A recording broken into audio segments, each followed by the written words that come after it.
In life, we have moments of time to make all the things that are important to our life plan happen. The challenge is trying to find the people to align our souls with who will either help us along our path or move us towards something greater than we are alone. You see, in life, we have these opportunities to make teams, to make partnerships, to make couplehoods, to make loving ways, and so many people make such a mistake thinking they have the right to lord over someone else. I was literally in a restaurant today because I had not eaten since yesterday.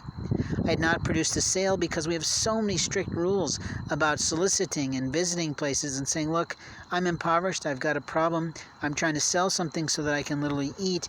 And so many people simply say no immediately, and they throw up their hands and say, do you not see that no solicitation sign?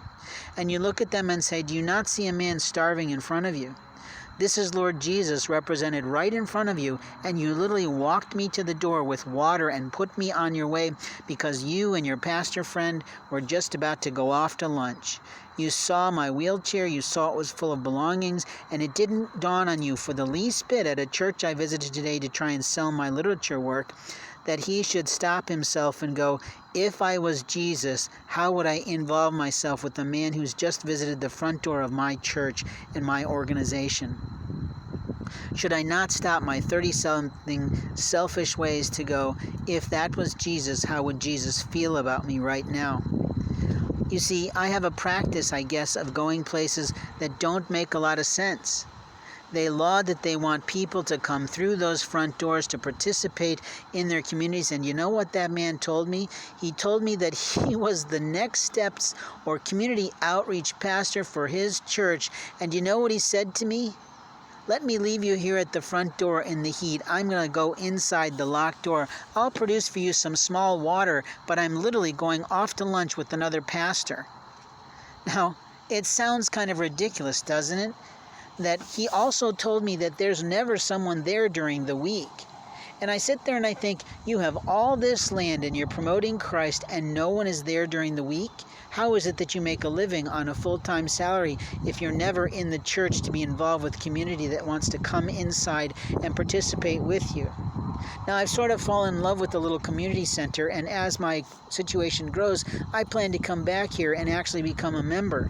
The reason is because I've walked in several times when I've really had to go to the bathroom, and they've never given me any hassle whatsoever.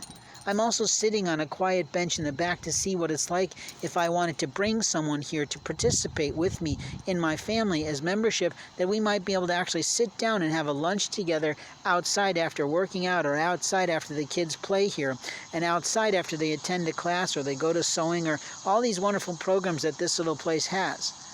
You see, in life we are always secret shopping places. We are going places and seeing how do they treat me as I look right now, not how I looked 6 months ago or 3 years ago in a trimmed goatee and a full-on suit, but how do I look now when I'm walking in the community because someone has unlawfully stolen my vehicle, and I'm trying to produce sponsors in order to get new ones because someone else has unlawfully, illegally ruined my legal name. And every person along the way decided to participate in the destruction of my legal name and just give one little lie so that it will get slightly worse for me every single time. You see, people think they have rights in other people's lives that they don't really have. They don't really have the right to hassle someone for sitting on a quiet bench because they're actually physically tired. If you're going to put a bench on a lawn, don't presume it's not going to be utilized. We have all these amazing walking trails in our communities, but you know what? There's not one bench along the way. So an elderly person with a rollator has a chance to sit down because usually those rollators have a seat that flaps down for that purpose. That there are not enough seats in this world for people to sit down and rest is absolute truth. That we build these amazing walkways for riders, runners, bikers, families, children, but we don't think about how fatigue affects the human body. There are no water fountains along the way, so we run the risk of allowing people to get dehydrated who go out somewhat ill-prepared, which happens all the time. Today I was in a lovely water park, washing my feet off, enjoying the day, but there's always that worry in a man's mind of my age of what is some little mother worrying about in her mind, the fact that I'm sitting out there and her kids are running around. You see, I don't frankly give a rat's about her children is pretty true, especially if they ignore me the whole time, especially if they won't engage in polite conversation, which neighbors normally do when they sit around each other.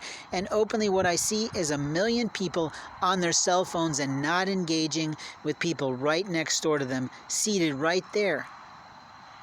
Now, some moms will linger together and probably come on a regular basis and start to create social networks, but they're not thinking how important it is to welcome and fold everyone in a community.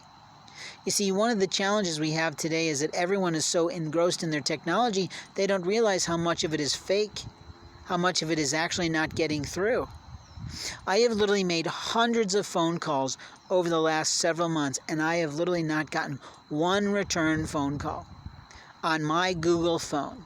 I also find that my Google phone has my name on it, and my address, and my phone number, which I never put on the damn phone. Who gave Google as an organization, as a company, or any other human being, if I fell asleep, the right to touch my technology and my tools? Now, in life, we have moments of time to see the nature around us, and I literally have seen hundreds of bunnies in the last few days that says I've got to remind myself what those things mean in Native Indian lore, because clearly there's a message for me. At the same time, I have other loving animals that alert me when someone is out to harm my life. Thank God for that. I've got 100% accuracy with one bird of the Lord's keeping. But if I say that to someone who's not a person who's a spiritualist, who's never studied any Native Indian lore, who's never been outside of a simple Christian church, who never got that God made everything and everyone in every moment of time, then they're going to look at me and go, this guy's unwell. That's not true. I simply have studied metaphysical arts.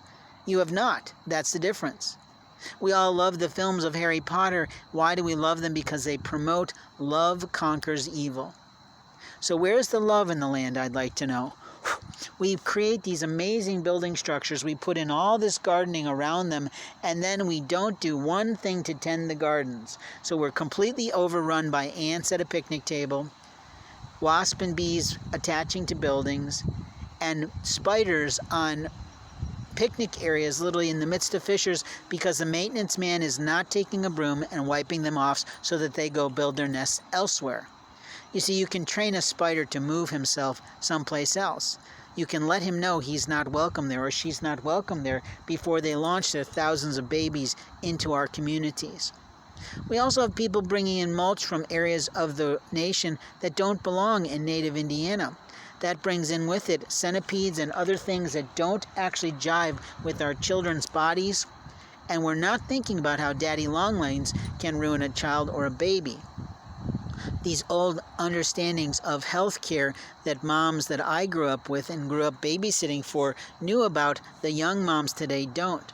I often go to a water park to enjoy the day, to sleep a little bit more before I go off to work on my projects, and I see that women are not covering the heads of their children. They're not putting them in hats, they're not putting them in sunblock, and frankly, I don't know how these kids get in and out of that area in front of water and a bright sun without getting sunburned. I laid out one day and got a major burn on my legs. I thankfully have a cream that heals that pretty quickly, and it did soothe the situation, but it also attracts sun to it.